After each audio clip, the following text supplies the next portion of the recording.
Hello and welcome to Chapter 1, Section 1, Segment Length and Midpoints. And as always in Section 1, we're going to start with a lot of vocabulary. This is stuff you've had before, so I hope it'll go quickly. A point is a specific location. A line is a connected straight path. It has no thickness. It continues forever in both directions. If it stops, it's a line segment. A plane is a flat surface. It also has no thickness, and it also extends forever in all directions. A line segment is a part of a line that consists of two endpoints and all of the points in between. And a ray is a portion of a line that starts at a point and continues forever in one direction. These terms are considered undefined terms because I can't actually show you these things. I can show you a model of them. This is a point. The desktop is a plane. But talking about these things, I'm hoping you can get the idea of them. But a line going forever in both directions is really quite a conceptual thing. So the book describes them as undefinable terms. Now, the rest of the terms that we're learning are considered defined terms because you can use these terms to describe them. They're more definite. You can use something else to explain it. Now in this book they're going to ask you a few basic questions so you understand them. And what I'd like you to do is take a moment to pause here and look at A, B, C, and D and make sure that you can answer those.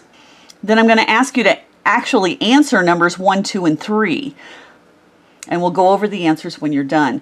I would like to take a moment to say that trying out the answer as you're learning the concept without knowing the answer first really helps you learn. It's easy to watch the video and let the video go and watch me do it at the end and say, oh yeah, I get that. The problem is that when it comes to homework, you're going to end up more confused because you're not going to have had any actual practical experience with it.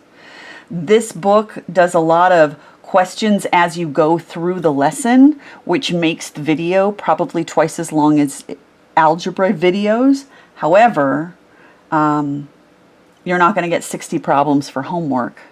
There's only less than 30 questions each night. So please try and challenge yourself. That's the way to get the best results. This is a high school level geometry class and it's going to go fast. So please pause here and come back when you're done.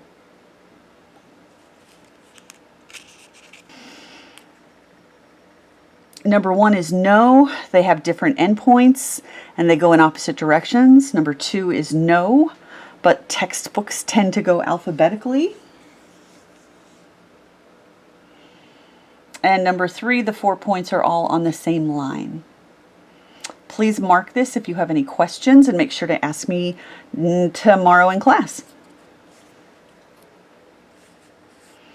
Next up, we are going to be constructing a copy of a line segment. Now, geometry is a lot about construction. It means we're going to build lines, we're going to build angles, we're going to build shapes. We're going to have to measure these angles, shapes, and lines with some precision. One of the huge skills in geometry is geometric construction. So please make sure you have a ruler and a compass for some of these constructions. But first, of course, there's more vocabulary.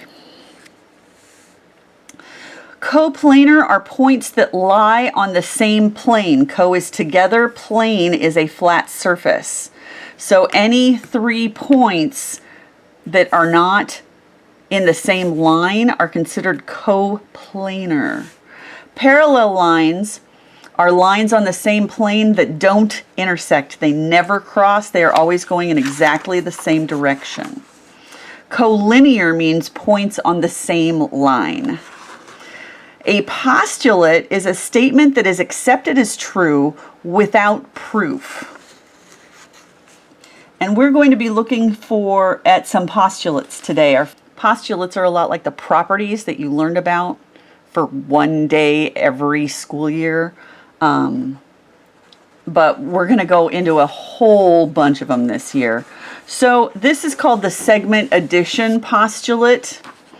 And if you're looking at a straight line, point A, B, and C are collinear. They are on the same line. If B is between A and C, then AB plus BC equals AC. And anyone with any logic can see that this is obvious. This is called the segment addition postulate. Now for our construction, the book asks us on page 7 to use a compass and a straight edge to construct a segment whose length is AB plus CD. So I have a compass and I have a straight edge. So I'm going to draw for us on the page similar lines so that we can see what we're doing. CD. So what I want to do is construct a line that is AB plus CD. So the first thing we're going to do is we're going to start at X, point X. And using our protractor, we are going to measure the length of line segment AB. So we're going to make sure that the points are right in the center of AB. And I'm going to take this and I'm going to put my pointy end on X and I'm going to draw an arc across where I would draw a straight line. And I'm going to try and make that a little darker so you can see it. Oh, I need a compass with a marker. That would be cool. My arc.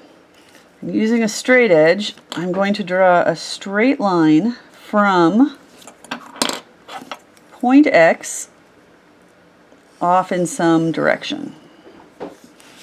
And right where my arc and my line intersect, this is the point I am going to label Y. And line segment XY is exactly the same length as line segment AB. Then I'm going to do the same thing for CD. I'm going to use my compass to measure.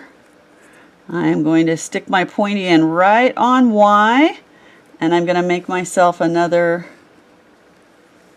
arc, and I'm going to label this point Z. And now I have 3 collinear points, X, Y, and Z, and I know that XY plus YZ equals XZ, and that XY equals AB, and YZ equals CD. Now, when I see your work, I am expecting 3 points, 1 line, 2 arcs, and using my compass I should be able to reverse engineer what you did with your page. So what I'm going to ask you to do is pause here and ask you to do example B, which is doing this on your own, and then the reflection questions 4 and 5, and your turn number 6. Walk yourself through that, pause here, come back when you're done. So for B, you have another line with 2 arcs on it. So the answer to the reflection questions, number 4, the distance from R to S and the distance from S to R are the same distance. It doesn't matter whether you go forward or backwards, distance is never negative. Number 5, I would measure it by using a ruler. Number 6 is a construction. If I was going to exactly draw a line that is exactly 2 inches, I would make 1 point, PQ, P here, and I'm going to draw a straight line, and using my ruler I am going to measure out 2 inches. That's 2 inches. I am going to make an arc there, and I am going to label this Q. And now I have a line PQ that is exactly 2 inches. All right, please ask if you have any questions. Oh, moving on, we're going to use the distance formula on the coordinate plane. And it starts by talking about the Pythagorean theorem. The Pythagorean theorem says that a squared plus b squared equals c squared in a right triangle where a and b are the legs and c is the hypotenuse. Now I'm assuming that you've worked with this before, but in a right triangle, and we use the square to say that that means that that's 90 degrees. This is our right angle, and these are the legs. And this is the hypotenuse. And the distance of this leg squared plus this leg squared equals the hypotenuse squared. A squared plus b squared equals c squared, where these two are the legs, and this is the hypotenuse. So if this is 4 and this is 5, we're going to say 4 squared plus 5 squared equals c squared. 16 plus 25 equals c squared. 35, 40, 41 equals c squared. So the square root of 41 would equal c. Square root of 41 equals c, whatever that number is. And luckily, we don't have to figure that out. So when we're looking at the Pythagorean theorem on the coordinate plane using right triangles, it's actually really easy to figure out right triangles with that. This is what a right triangle looks like on the coordinate plane, where we have our first xy point here and our second xy point here, and then our right triangle is exactly vertical and horizontal lines to make that 90-degree angle. The distance formula is the square root of x2 minus x1 squared plus y2 minus y1 squared.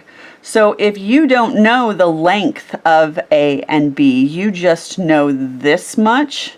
You just want to find the distance of this line, the hypotenuse, on a coordinate plane, you can do that. Now, in looking at it this way, if this was an exact set of numbers and this was an exact set of numbers, then you could actually count that this is 3 high and this is 5 wide, and you could use a squared plus b squared equals c squared and hope that that came out like a normal number. However, if all you have are coordinates, then this will tell you the same thing, because look, this is a squared and this is b squared, and you're finding the square root of it. So it equals c squared, and you're finding the square root, which is c. So the first thing that they're asking you to do is to determine whether the given segments have the same length and justify your answer. And the first two they're asking you to compare is AB and CD. And so what you can do is look at the points, because they all look the same. These are the points for A and B. These are the points for C and D. So line AB is going to be x2 minus x1 squared plus y2 minus y1 squared, which is 25 plus negative 2 squared is 4, which is the square root of 29. And we're going to just stop there. Then we're going to look at line CD.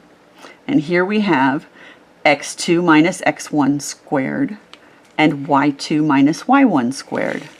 So we have 2 squared is 4 and negative 5 squared is 25, which gives us a square root of 29.